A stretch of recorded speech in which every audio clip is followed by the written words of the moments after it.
Welcome back to iconic English academy. Well in this video हम आपको क्या बताने जा रहे हैं, दिस और इट में अंतर बताने जा रहे हैं। Because most of the student get confuse कि दोनों का मतलब तो यह होता है। अगर देखा जाए तो अगर मैं दिस और इट का हिंदी मीनिंग की बात करूं, इन दोनों के हिंदी मीनिंग की बात करूं, तो दोनों का जो हिंदी मीनिंग होता है वो क्या होता है, यह। और अगर दोनों का हिंदी मीनिंग यह है तो अंतर क्या है दोनों के यूसेज में ना। तो इन this video I will try my best कि आपको इन दोनों में अच्छे से मैं क्लैरिफाई कर सकूं कि आखिर इन दोनों में अंतर कहाँ पे होता है और कैसे इनको हम यूज करते हैं। ठीक है, हिंदी में तो दोनों का मीनिंग क्या होता है, या होता है। तो सबसे पहले हम जो स्टार्टिंग करते हैं वो पार्ट्स ऑफ स्पीच से करते हैं कि पार्ट्स ऑफ स्पीच के किस पार्ट में हम इनको रखते हैं और कैसे हम इनका यूज करते हैं। ओके, ठीक है।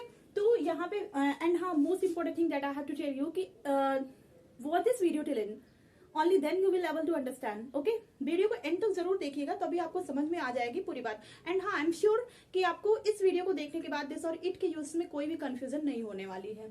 ठीक है, तो अगर मैं दिस की बात करूं तो दिस का मतलब भी क्या होता है, यह, और इट का मतलब भी क्या होता है, यह। ठीक है, दोनों का ही मतलब हिंदी में क्या होता है, यह। ठीक है, अब बात आती है अगर दोनों का मतलब यह होता है तो अंतर क्या है। तो सबसे पहले अगर मैं पार्ट्स ऑफ स्पीच की बात करूं तो दिस जो है वो किसका काम करता है, दिस आपका डिमोन्स्ट्रेटिव प्रोनाउन, डिमोन्स्ट्रेटिव प्रोनाउन और डिमोन्स्ट्रेटिव एडजेक्टिव का भी काम करता है। ठीक है, पार्ट्स ऑफ स्पीच के किस पार्ट में आता है, ये डिमोन्स्ट्रेटिव प्रोनाउन और डिमोन्स्ट्रेटिव एडजेक्टिव दोनों का काम करता है। While on the other hand जो इट है आपका, ये पार्ट्स ऑफ स्पीच के किस पार्ट में आता है, पर्सनल प्रोनाउन में आता है। ये किस में आता है, पर्सनल प्रोनाउन।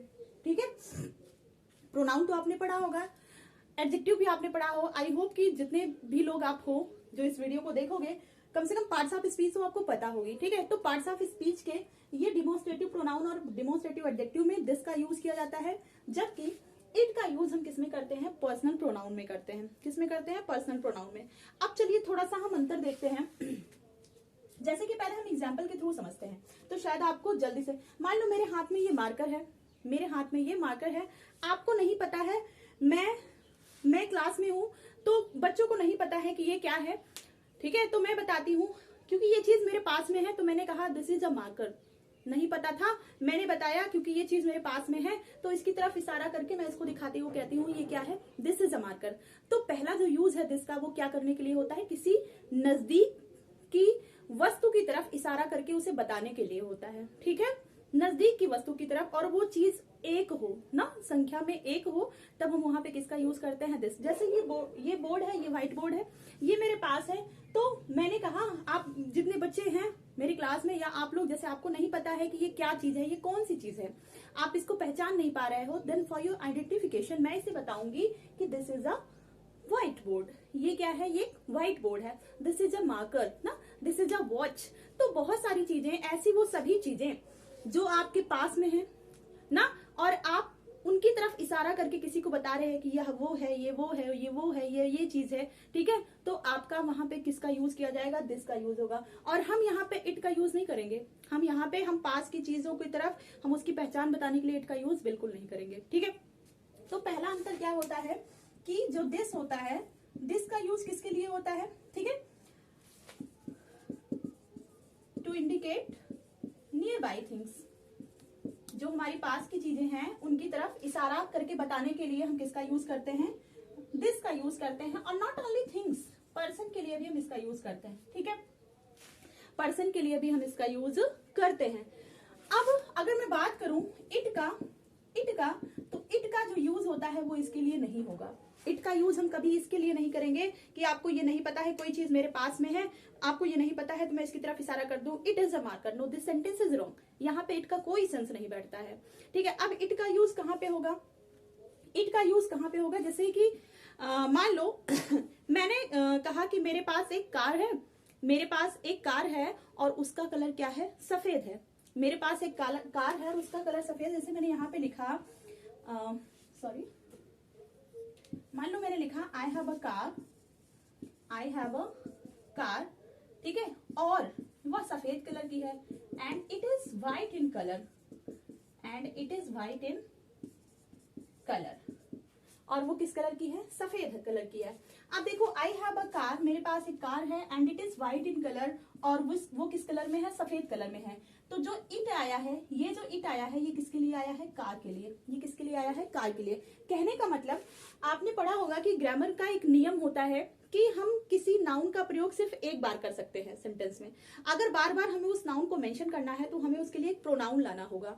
अब प्रोनाउन में अगर आपने न्यूटर जेंडर पढ़ा होगा, क्या पढ़ा होगा? Neuter gender. न्यूटर जेंडर मतलब जिसमें नॉन लिविंग थिंग्स आती हैं। क्या आती हैं? नॉन लिविंग थिंग्स आती हैं। ठीक है, छोटा बच्चा, इन्फेंट चाइल्ड आता है, जो नवजात शिशु होता है, 0 to 2 ईयर्स, 0 to 2 ईयर्स, जिसे आप देख के आइडेंटिफाई ना कर पाओ कि ये लड़का है या लड़की, छोटू सा बच्चा। ठीक है, तो इनके लिए जो हम प्रोनाउन लगाएंगे, यह के लिए वो हम क्या लगाएंगे? इट लगाएंगे। ठीक है, और इंसेक्ट्स जो आपके कीड़े मकोड़े हैं छोटे छोटे, जिनको देखकर आप उनके जेंडर को आइडेंटिफाई ना कर पाओ, उनके लिए भी हम क्या लगाते हैं? इट का प्रयोग करते हैं। और यही नहीं, एनिमल्स के लिए भी हम किसका यूज करते हैं? एनिमल्स के लिए भी हम किसका यूज करते हैं? इट का ही यूज करते हैं। तो इतनी सारी जो चीजें आएंगी, इनके लिए जब भी आप ना, इनके लिए जो आप प्रोनाउन लगाओगे, पर्सनल प्रोनाउन की अगर मैं बात करूं तो वहां पे किसका यूज होगा? इट का। ठीक है, जैसे मैंने यहाँ पे लिखा आई हैव अ कार, मेरे पास एक कार है, it is white in colour, और ये किस कलर में है? सफेद कलर में है। क्योंकि देखो वो कार मेरे पास प्रेजेंट नहीं है। अगर वो कार मेरे पास होती तो मैं बताती दिस इज अ कार, मैं उसकी तरफ इशारा करके क्या बोलती? दिस इज अ कार, तब वहां पे इट का कोई सेंस ना होता। अगर मैं इशारे में बताती कि ये है, ये चीज है ना, ये मेरा फोन है, ये मेरा मार्कर है, ये मेरी कबर्ड है, तो यहाँ पे इट नहीं होएगा। जब भी आप किसी नजदीक की चीज की तरफ इशारा करके दिखाओगे तो वहां पे हमेशा दिस का यूज करोगे। लेकिन कोई चीज अगर आपके सामने नहीं है, आप उसकी तरफ इशारा करके नहीं बोल रहे हो, वो चीज आपके सामने प्रेजेंट नहीं है, लेकिन फिर भी वो चीज आपके पास, जैसे ये कार मेरे पास है, मैंने कहा आई हैव अ कार, मेरे पास एक कार है, हालांकि उसमें मेरे सामने नहीं है, मैं उसकी तरफ इशारा करके नहीं कह रही हूँ कि यही कार है ना, मैं कह रही हूँ मेरे पास एक कार है और वो किस कलर में है? सफेद कलर में। तो यहाँ पे हम किसका यूज करेंगे इस सेंस में? इट का यूज करेंगे, ना कि दिस का यूज करेंगे। तो दिस का मतलब किसी की तरफ इशारा करना।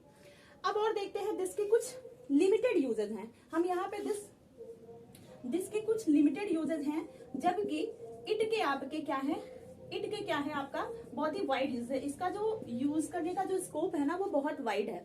इट का कई सेंस में यूज किया जाता है, लेकिन दिस का जो यूज होता है वो कुछ लिमिटेड सेंस में होता है। तो पहला यूज तो आपने ये देखा कि इंडिकेट नियर बाय थिंग्स और पर्सन, कोई पास में कोई व्यक्ति है, पर्सन है, कहा this is a girl, this is Mohan ना। मान लो मेरे बगल कोई लड़का खड़ा है, उसका नाम मोहन है, and you don't know anything about him और हिज नेम, आपको कुछ नहीं पता है वो कौन है, क्या नाम है उसका, तो मैं आपसे आइडेंटिफाई करवा रही हूँ, भैया कंफ्यूज ना हो, दिस इज मोहन ना, this is Sita, this is Rita, this is Raghav ना। तो किसी का नाम बताने के लिए, उसकी पहचान करवाने के लिए भी हम दिस का यूज करते हैं, हम इट का यूज नहीं करेंगे।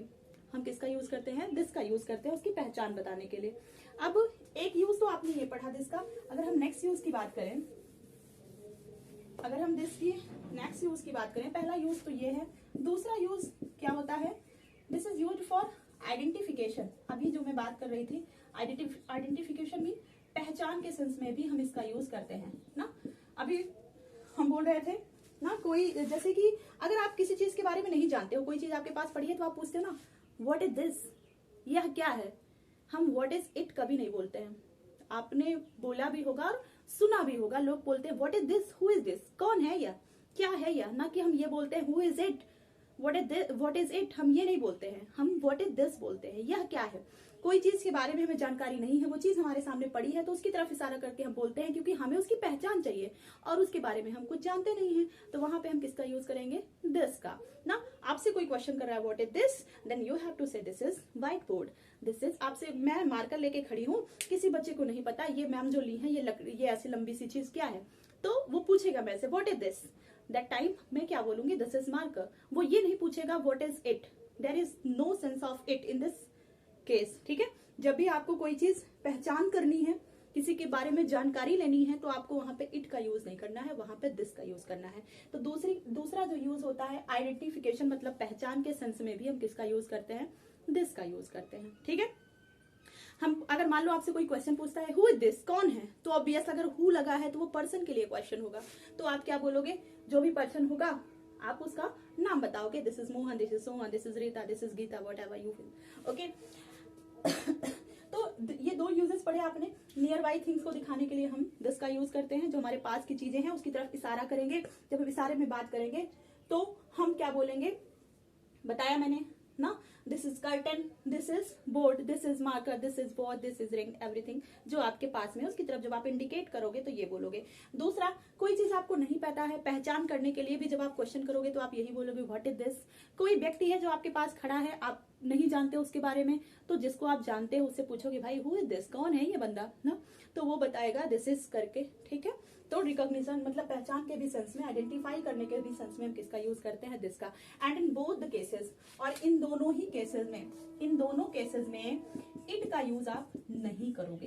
किसका यूज नहीं करोगे, इट का यूज आप नहीं करोगे। अब तो ये बात हुई दिस की, अब चलिए हम थोड़ा सा इट की तरफ आगे बढ़ते हैं। ये तो समझ लिया आपने किसका, दिस का।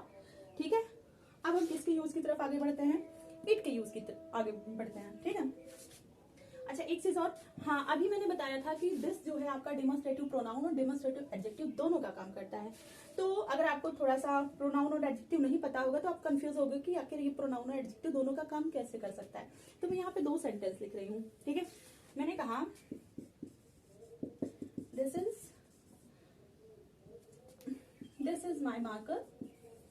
ठीक है, और दूसरा क्या है, this marker is mine, this marker is mine. थोड़ा सा ना, a little bit of difference in both of these sentence। मैंने कहा दिस इज माई मार्कर, ये मेरा मार्कर है ना, ये मेरा मार्कर है। दूसरा मैंने कहा दिस मार्कर इज माइन, ये मार्कर मेरा है। अब आप देख रहे हो मार्कर क्या है, एक नाउन है, मार्कर क्या है, एक नाउन है, और इसके बगल ये दिस लगा है। तो दिस किसके लिए लगा है, किसी की तरफ इंडिकेट करने के लिए। मार्कर रखा है बगल में, कोई कह रहा है नहीं ये मेरा है, तो आप कहोगे भाई, बताओगे, क्लैरिफाई करोगे नहीं ये मेरा मार्कर है। ठीक है, तो दिस मार्कर इज माइन, ये मार्कर मेरा है, मैं इसकी तरफ इशारा करके कह रही हूँ ये मार्कर मेरा है। तो ये आपका क्या हो जाएगा, यहाँ पे जो दिस है क्योंकि नाउन के साथ आया है तो प्रोनाउन तो बन नहीं सकता, तो ये क्या दिस किसका काम कर रहा है, एडजेक्टिव का। किस एडजेक्टिव का, डेमोन्स्ट्रेटिव एडजेक्टिव का। और वहीं ये दिस नाउन के साथ नहीं आया है, अकेले, इसके आसपास कोई नाउन नहीं है, ये ना तो आगे ना तो पीछे, तो ये आपका क्या बनेगा, प्रोनाउन बनेगा। और दोनों ही किसमें आएंगे, डेमोन्स्ट्रेटिव में ही आएंगे। ये डेमोन्स्ट्रेटिव प्रोनाउन बनेगा और ये डेमोन्स्ट्रेटिव एडजेक्टिव बनेगा। ठीक है, अब हम प्रोसीड करते हैं किसके यूजेस की तरफ, इट के यूज की तरफ। ये तो आपने 2 यूज देखा, किसका, दिस का। अब हम आगे बढ़ते हैं इट के यूज की तरफ, जिसका मतलब भी हिंदी में क्या होता है, या। ठीक है, I hope it will be clear for you all. Okay,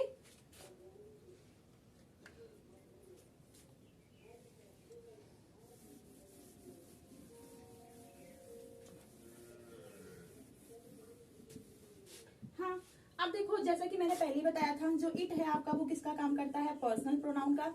किसका काम करता है, पर्सनल प्रोनाउन का। मान लो जैसे आपको, जैसे होता नहीं कभी हम एक इम्फेसिस देने के लिए कहते हैं, वो मैं ही हूँ जिसने तुम्हें डांटा था, वो मैं ही था जिसने तुम्हारी मदद किया था, वो तुम ही तो थे जिसने मुझे धोखा दिया था ना, तो वो तुम ही थे, ये मैं ही था ना, ये वो थे, दुनिया भर का जो भी ऐसे इम्फेसाइज करने के लिए जब सेंटेंस को बोला जाता है तब वहां पे इट का यूज किया जाता है, दिस का नहीं। जैसे मैंने यहाँ पे एक सेंटेंस लिखा, it was I who supported you। It was I who supported you, मतलब वो मैं ही थी जिसने तुम्हें सपोर्ट किया था, कोई और नहीं था, वो मैं ही थी जिसने तुम्हें सपोर्ट किया था। ठीक है, दूसरा, it was you who cheated me, वो तुम ही थे जिसने मुझे चीट किया था। ठीक है, it was you who cheated me, मतलब वो तुम ही थे जिसने मुझे चीट किया था। it is they who never obey their elders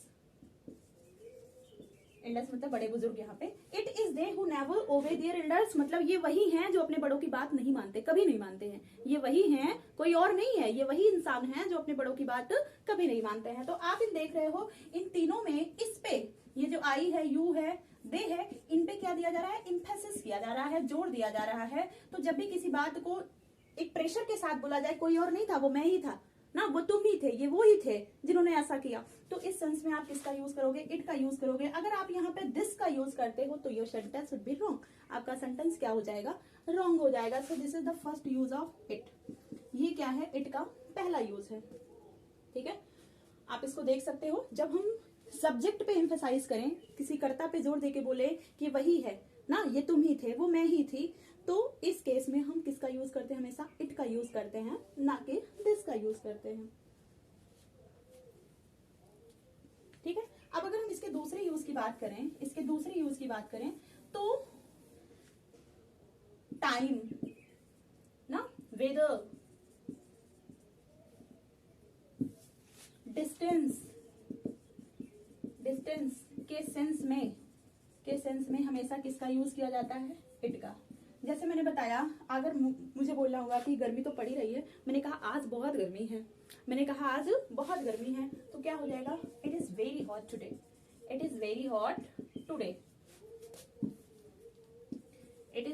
today, आज बहुत गर्मी है। मैंने कहा